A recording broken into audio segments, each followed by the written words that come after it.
Hello, everyone. You are listening to Philip Mollica's Consciousness Evolution. New content is published first at philipmollica.substack.com. Please subscribe to receive new columns and audios directly to your inbox. We offer free subscriptions, or you may support us with a paid account. At this point, all content is freely available to all, but we definitely always appreciate the financial support if you see the value in our offerings. Also, please give us a like if you enjoy the content, and comments and questions are always welcome and appreciated. Audios are also available now on Substack, Spotify, and Apple Podcasts. This column is entitled The U.S. Stupor Bowl, Facing Our Responsibility to Humanity. Today we take a break from our series, The Man Behind the Curtain, about our subjective awareness, and review the stark imagery that today brings. As the dawn rises on Super Bowl Sunday in the U.S., it seems relevant to acknowledge that this, like many mechanisms in the Western world, is ideally suited for the vast populace to come together and share the national pastime of brutal partisan competition, mind-numbing alcohol, and smart and clever commercial breaks celebrating lavish excess and nihilism. Sounds just like our foreign policy. In a more aware society, we wouldn't be celebrating while our brothers and sisters in Rafah face extinction. Forced into the south of Gaza through brutal bombings and raids, treated like rats, barricaded on their south border by Egypt, denied even the most basic of human requirements like food and water. Zionists celebrate this development and condemn them as if they don't have the right to exist. The U.S. government, playing Pied Piper, has convinced other Western sycophant countries to deny them humanitarian aid, even as we supply the weaponry, arms, and financial support to Israel to carry out this genocide. The U.S. State Department whimpers about Israel's extremist actions while actively supporting them in their execution. Unfortunately, this is the perfect reflection of the duplicitous nature of the West, the United States in particular. Is it any wonder that the West has become so hated throughout the world? And even though the complicit Western media continues to propagandistically characterize this as a war, it is no war. It is an extermination, plain and simple.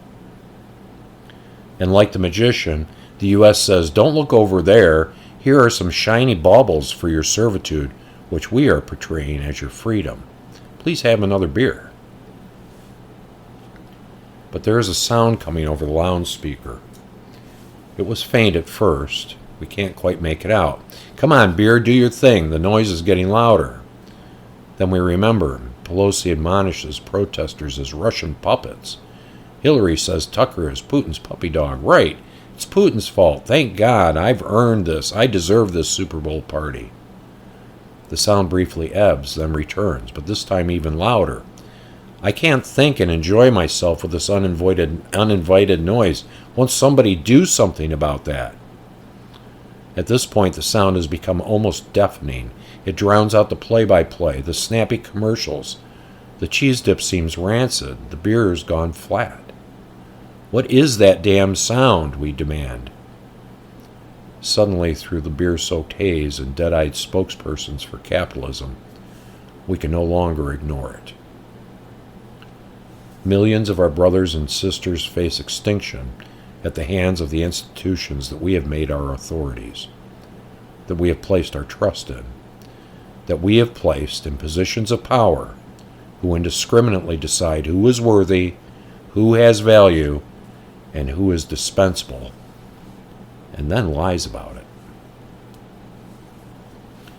Maybe there will be a moment of silence for the Israeli hostages who remain captive, but I guarantee there will be no such moment for the victims of a genocide which the West is responsible for. That would be a real bummer, and we certainly don't want to interrupt the festivities with something that is beyond our control. Except that it isn't beyond our control. We each have choices. We have the choice to continue to serve a corrupt government and its policies, or to do whatever we can to ensure that the violence against our fellow humans stops. This isn't a difficult concept. It isn't complicated. This is the result of 75 years of an agenda. Now the bird has come home to roost. The result is a loud and clear vision of what we have wrought. The sound, the noise will never go quiet until we see it, until we address it, until we acknowledge it. It is a curse of sorts, because no amount of Western excess can drown out the voices of the lives of those we are sacrificing. Say a prayer to whichever God you worship, or maybe just demand better. We are better than this. In some future scenario, we will each need to answer the question, what did you do about it? The answer to that question will amount to a private hell if the answer is nothing. Not everyone can do something. Life in the U.S. is fashioned such that we are kept so busy, many of us can barely keep our own boats afloat, much less pay attention to something happening overseas. That is by design.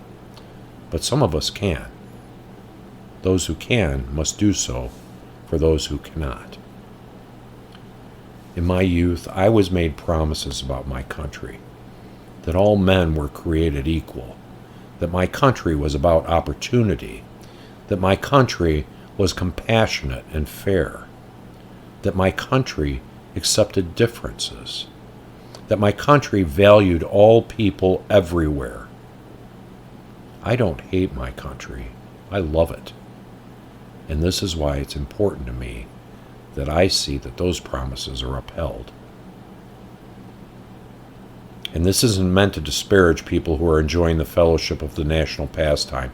I certainly do not wish to dampen the spirits of those who do get a break today and get to spend it with friends. I encourage it. Everything is not black and white. But in other terms, it's time that we faced ourselves. It will be difficult, but it is necessary.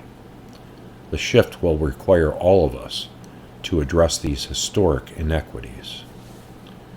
In order to move forward, we must examine our traumas and responses, what we are responsible for, and heal. Not only for these current focuses, but all of our focuses throughout history. The future of humanity depends on it.